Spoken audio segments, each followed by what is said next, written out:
আজকের গল্পটা একটা জানাজা আর তার পরে ঘটে যাওয়া কিছু অস্বাভাবিক ঘটনা নিয়ে। শ্রোতার নাম আমি পরিবর্তন করে বলছি সাদমান, কারণ এই গল্পটা সে আজও কাউকে বলতে ভয় পায়।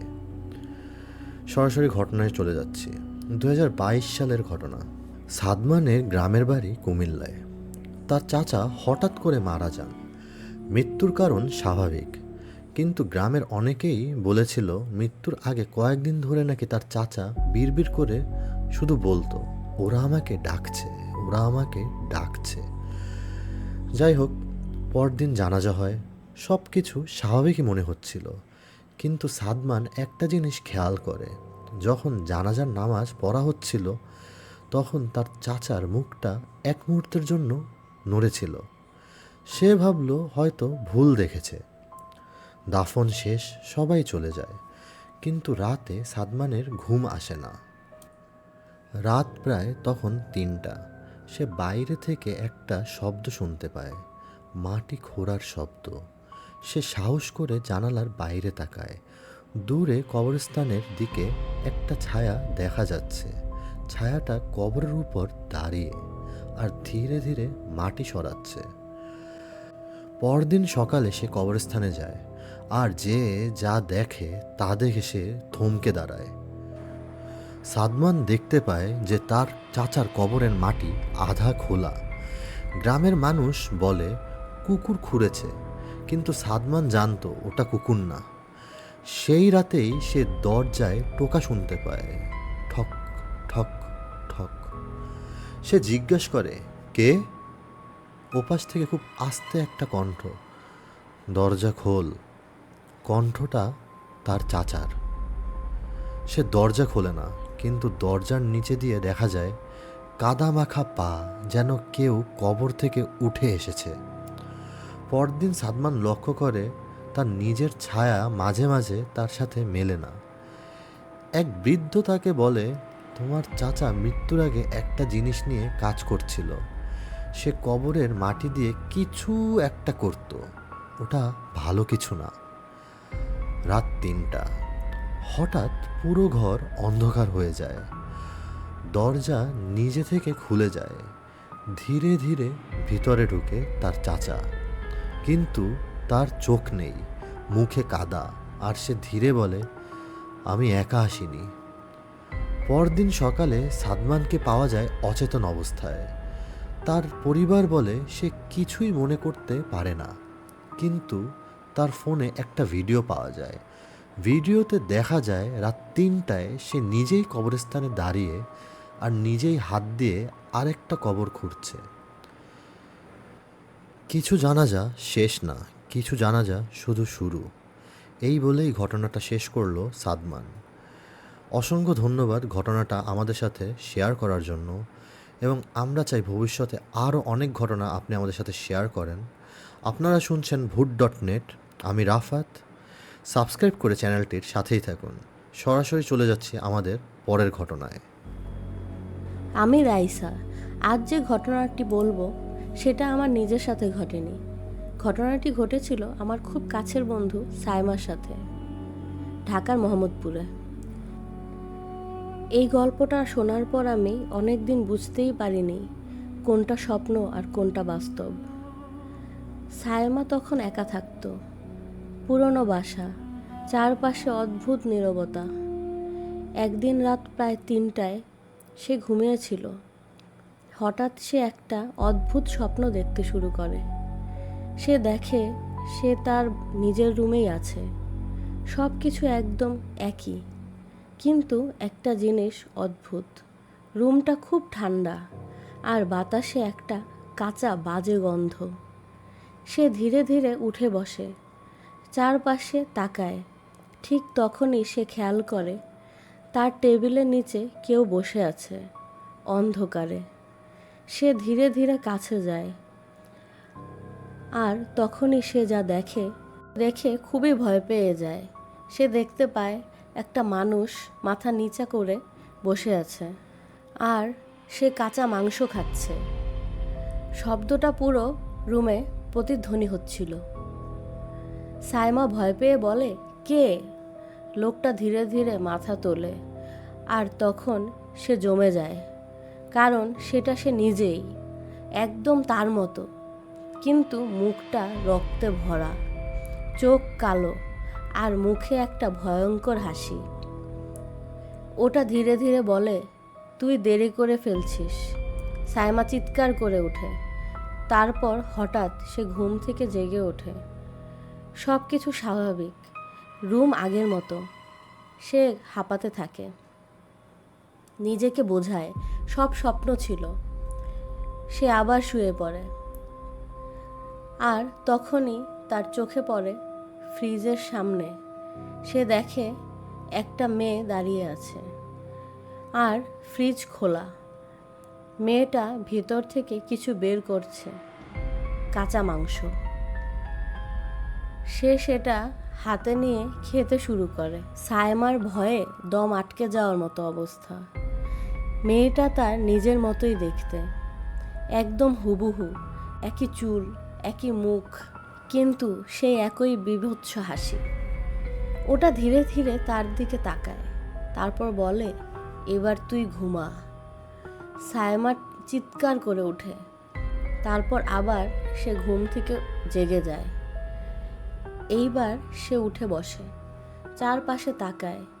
সব কিছু একদম স্বাভাবিক। ফ্রিজ বন্ধ, রুম শান্ত। সে হাঁপাতে থাকে, মনে মনে ভাবে, এইবার সত্যিই জেগে উঠেছি। কিন্তু ঠিক তখনই সে একটা জিনিস খেয়াল করে। সে বিছানায় না, সে শুয়ে আছে খাটের নিচে। তার শরীর ঠান্ডা হয়ে যায়, সে নড়তে পারে না। উপরে খাটের ফাঁক দিয়ে সে দেখতে পায় কেউ একজন বিছানায় শুয়ে আছে। সে ধীরে ধীরে তাকায়, আর তখন তার নিঃশ্বাস বন্ধ হয়ে যায়, কারণ ওখানে শুয়ে আছে সে নিজেই। আর উপরে যে শুয়ে আছে সে ধীরে ধীরে উঠে বসে। তারপর নিচে তাকায়, খাটের নিচে সাইমার দিকে। তার মুখে সেই একই ভয়ঙ্কর হাসি। সে খুবই আস্তে বলে, মাংস খাবি, কাঁচা মাংস? এই পর্যন্ত বলেই সাইমা চুপ হয়ে গিয়েছিল। আমি তাকে জিজ্ঞেস করছিলাম। তারপর সে কয়েক সেকেন্ড চুপ থেকে বলল, রাইসা, কাঁচা মাংস খাবি? আমি বললাম, তুই কি পাগল হয়ে গেছিস? তুই কি বলছিস এগুলা? তারপরে সাইমা ফোন রেখে দিল। এরপর ঘটনা আরও ভয়ঙ্কর হয়ে গেল। সেদিন রাতেই সে আমাকে আবার ফোন করেছিল। তার গলা কাঁপছিল। সে বলল, রাইসা, আমি ঠিক বুঝতে পারছি না। আমি বললাম, কি বুঝতে পারছিস না?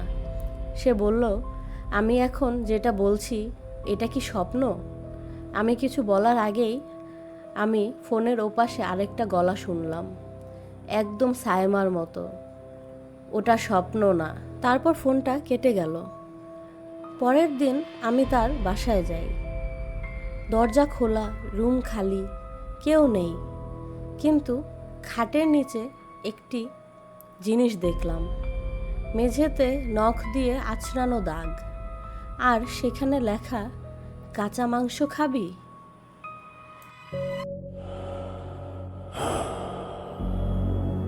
কে? ওখানে কিছু একটা আওয়াজ শোনা যাচ্ছে। সেটা আমার মতোই দেখতে, আমার দিকেই তাকিয়ে আছে আর হাসছে। আপনি কি চিৎকারের আওয়াজটা শুনতে পাচ্ছেন? আপনি শুনছেন? ভূত.নেট সাবস্ক্রাইব করুন, নয়তো আমি আসব আপনার আয়নায়।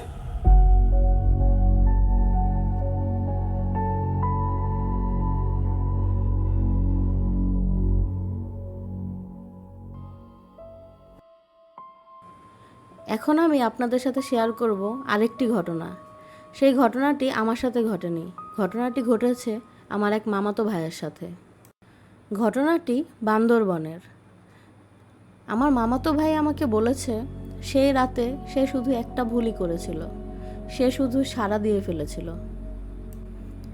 আমার মামাতো ভাইয়ের নাম আরিফ।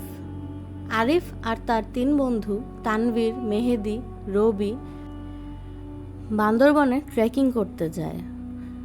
লোকাল গাইড প্রথমেই বলে, রাতে যদি কেউ নাম ধরে ডাকে পিছনে ফিরে তাকাবেন না এবং সাড়া দিবেন না। তারা সবাই শুনে হাসে, ভাবলো লোকাল ভয় দেখানো আর কি। রাত 2টা, সবাই ঘুমাচ্ছিল। হঠাৎ আরিফ শুনতে পেল, আরিফ, খুব পরিচিত কণ্ঠ, তার মায়ের মতো। সে উঠে বসে, চারদিকে অন্ধকার। আবারও ডাক শুনতে পায়, এদিকে আসো। সে বুঝতেই পারে না কখন সে ক্যাম্প থেকে বের হয়ে যায়। জঙ্গলের ভেতরে ঢুকে পড়ে। কুয়াশা ঘন হয়ে যায়। হঠাৎ সে দেখে দূরে একটি মেয়ে দাঁড়িয়ে আছে। পিছন থেকে দেখা যাচ্ছিল তার চুলগুলো অনেক বড়, ঘন কালো লম্বা চুল। আরিফ ধীরে ধীরে আরও কাছে যেতে থাকে, দেখতে চায় মেয়েটি কে। সে বলে, ওখানে কে? কেউ সাড়া দেয় না। মেয়েটি চুপচাপ দাঁড়িয়ে আছে। তারপর আরিফ আস্তে আস্তে যেয়ে তার কাঁধে আস্তে করে হাত রাখে। মেয়েটি আস্তে আস্তে আরিফের দিকে মাথা ঘুরায়। সাথে সাথে দেখতে পায় মেয়েটির চেহারা ক্ষতবিক্ষত এবং মেয়েটির 2টো চোখই নেই, শুধু আছে ঠোঁট আর নাক, কিন্তু চোখগুলো মনে হচ্ছিল যেন কেউ তুলে ফেলেছে। দেখতে যেন খুবই ভয়ঙ্কর। আরিফ এত ভয় পেয়ে যায়, আরিফ আস্তে আস্তে পিছনে যেতে থাকে। পিছনে যেতে যেতে আরিফ আস্তে করে কিছু একটার সাথে যেন আঁচড় খেয়ে নিচে পড়ে যায়। পড়ে যাওয়ার সাথে সাথে আরিফ দেখতে পায় হঠাৎ চারপাশে অনেকগুলো ছায়া, এবং ছায়াগুলো আরিফের দিকে আস্তে আস্তে এগোচ্ছে। সবার চেহারায় প্রচুর রক্ত এবং বিভৎস চেহারা। সবাই দেখতে একই রকম, মানুষের মতো অনেকটা, কিন্তু পুরোপুরি মানুষও না। তারা এগিয়ে আসতে থাকে আর আরিফকে বলতে থাকে, তুমি আসছো, খুব ভালো হয়েছে, আমরা অনেক দিন ধরে তোমার অপেক্ষা করছিলাম। আরিফ ভয়ে অজ্ঞান হয়ে যায়। আরিফকে টেনে হেঁচড়ে কোথাও নিয়ে যাওয়া হয়। আরিফ সেটা বুঝতে পারে। হঠাৎ করে আরিফের যখন জ্ঞান ফেরে, আরিফ তখন দেখতে পায় আশেপাশে অনেক অনেক মৃতদেহ এবং সব পচে গলে যাওয়া লাশ। সেই লাশগুলো দেখে আরিফ প্রচণ্ড ভয় পেয়ে যায়। লাশগুলো ছিল খুবই বীভৎস এবং রক্তাক্ত। আরিফ সেখান থেকে পালানোর অনেক চেষ্টা করে। এদিকে আরিফের বন্ধুরা আরিফকে খুঁজতে থাকে, কিন্তু আরিফকে কোথাও পাওয়া যাচ্ছে না।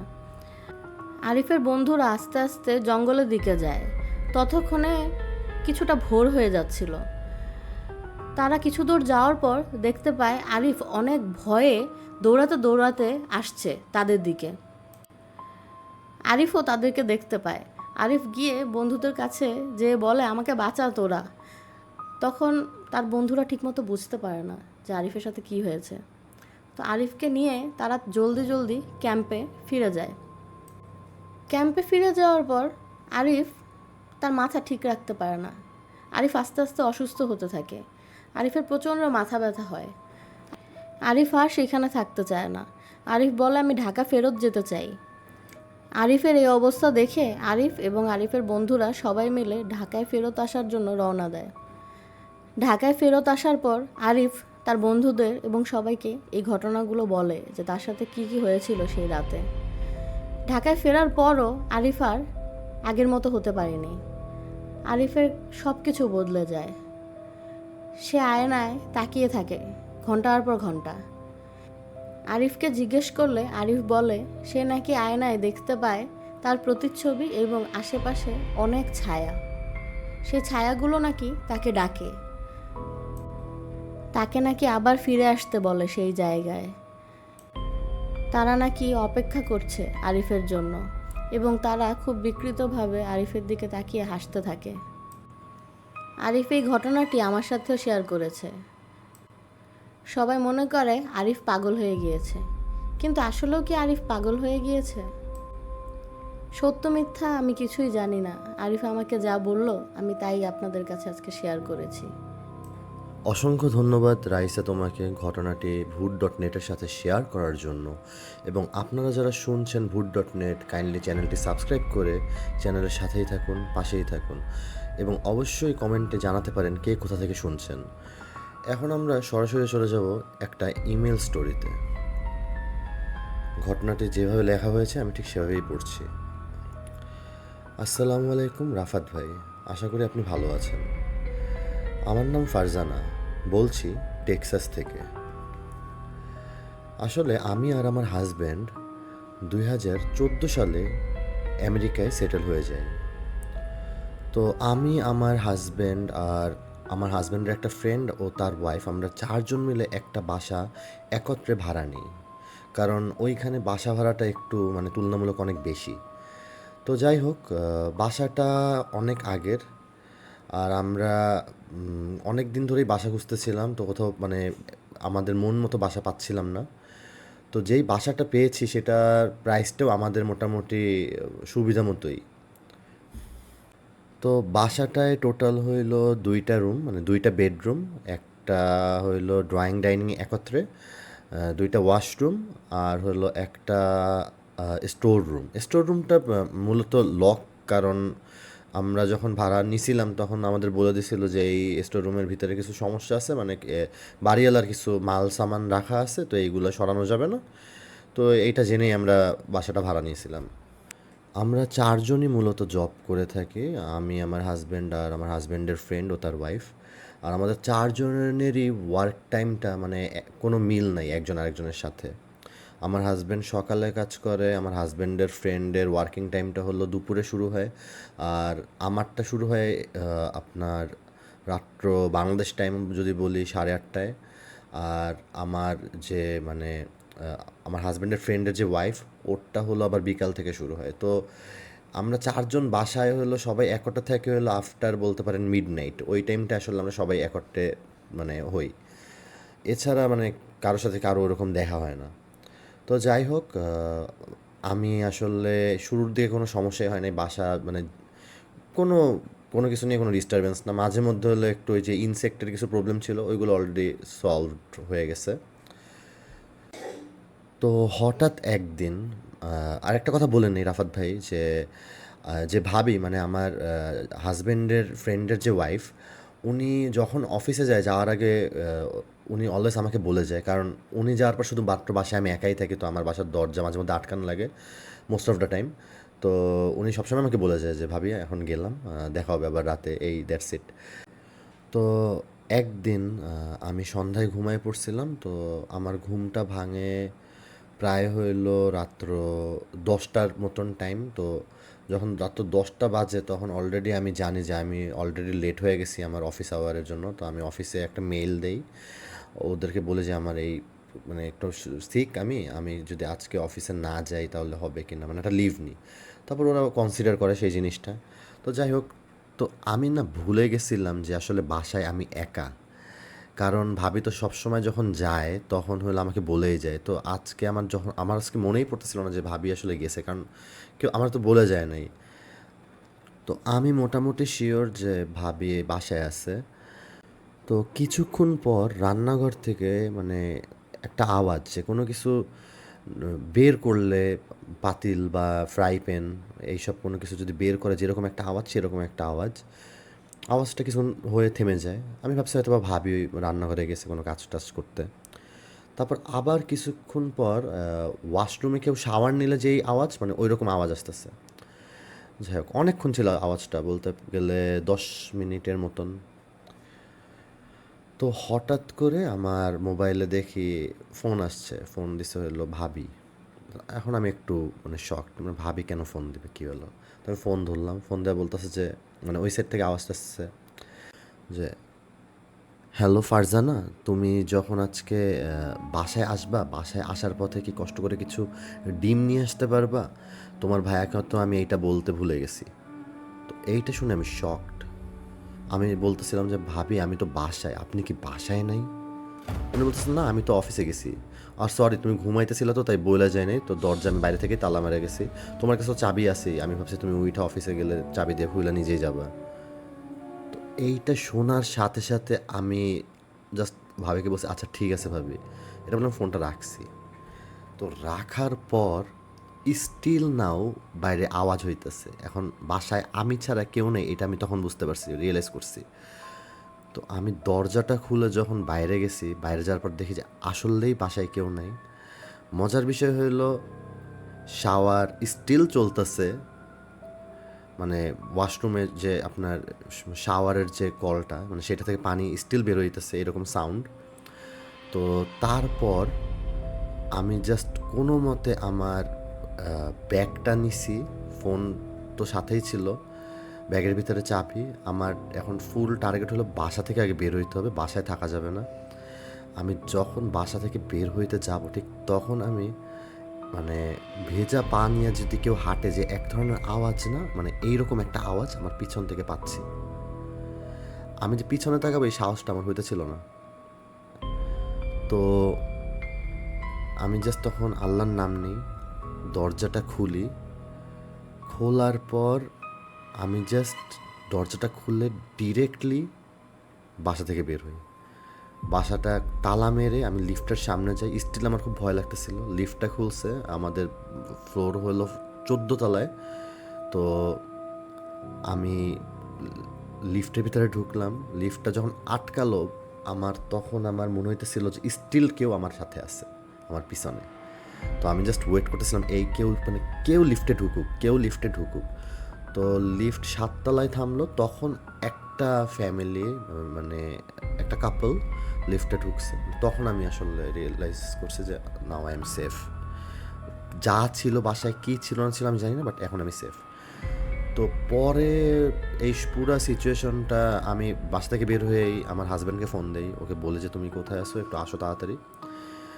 ও আসে, তারপরে আমি পুরো সিচুয়েশনটা ওকে বলি। ও আমার কথায় প্রথমে বিশ্বাস করে নাই। তারপর আমি বলছি তুমি একটু বাসাটার হিস্টোরি জানো, যে কিছু হয়েছে কিনা, মানে আমি সামথিং ইজ রং। তারপরও তারপর আমরা আবার বাসায় যাই। ওই দিন আর কোনো সমস্যা হয় নাই। তো 2 দিন পর ও আর কি যার কাছ থেকে ভাড়া নিয়েছিল তার সাথে একটু জানতে চায় যে বাসার কী হিস্টোরি, এরকম তো কিছু প্রবলেম হয়েছে এটা বলে। তারপর হলো জানতে পারে যে এইখানে বাসাটায় মানে একটা ফ্যামিলির অপমৃত্যু হয়েছিল, মানে একটা ফুল ফ্যামিলি সুইসাইড করছে। আমরা তারপর ওই বাসাটা লিটারালি ছেড়ে দিই এটা জানার পর। তো হয়তোবা ঘটনাটা মানে জানি না অনেক বেশি ভয়ের কিনা, বাট যেই জিনিসটা আমি ফিল করছি ওই সাডেন মোমেন্টটা, মানে কেউ যদি ফিল করে থাকে, কারোর সাথে যদি হয়, তাহলে আসলে সে বুঝতে পারবে যে মানে জিনিসটা আসলে অনেক হরিফাইড। আশা করি আমার যদি ঘটনাটা সিলেক্ট হয় আমি আসলে অনেক খুশি হব। আল্লাহ হাফেজ, আসসালামু আলাইকুম। অসংখ্য ধন্যবাদ ফারজানা তোমাকে ঘটনাটা আমাদের সাথে শেয়ার করার জন্য। আর আপনারাও জানাবেন কমেন্টে যে ঘটনাটা আপনাদের কেমন লাগলো। আপনারা চাইলে অবশ্যই চ্যানেলটি সাবস্ক্রাইব করে চ্যানেলের সাথেই থাকতে পারেন, এবং কমেন্টে আপনারা জানান কে কোথা থেকে শুনছেন। কে ওখানে? কিছু একটা আওয়াজ শোনা যাচ্ছে, সেটা আমার মতোই দেখতে, আমার দিকেই তাকিয়ে আছে আর হাসছে। আপনি কি চিৎকারের আওয়াজটা শুনতে পাচ্ছেন? আপনি শুনছেন? ভূত.নেট সাবস্ক্রাইব করুন, নয়তো আমি আসব আপনার আয়নায়।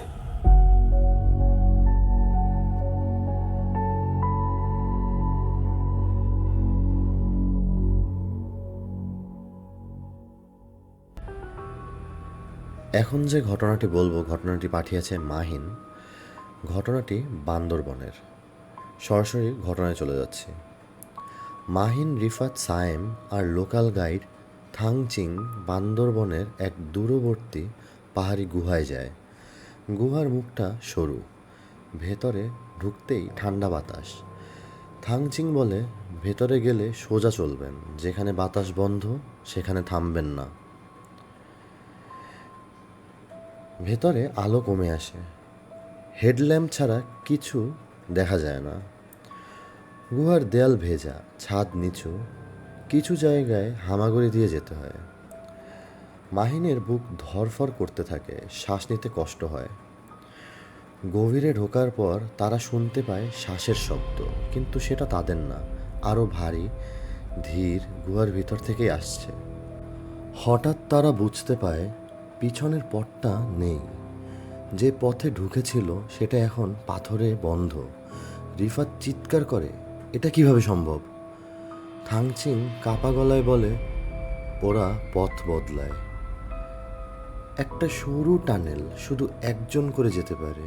সায়েম ঢোকে, কিছু দূর গিয়ে সে চিৎকার করে, আমাকে কেউ ধরেছে। তারপর নিঃশব্দ। হঠাৎ মাহিন শুনতে পায় সায়েমের কণ্ঠ, আমি ঠিক আছি, আসো। থাংচিং চিৎকার করে, ওটা সায়েম না। গুহার ভিতরের বাতাস ভারী হয়ে যায়। মাহিন অনুভব করে কেউ তার খুব কাছে দাঁড়িয়ে, কিন্তু সে কাউকে দেখতে পাচ্ছে না। তার কানে বীভৎস একটা হাসির শব্দ এলো।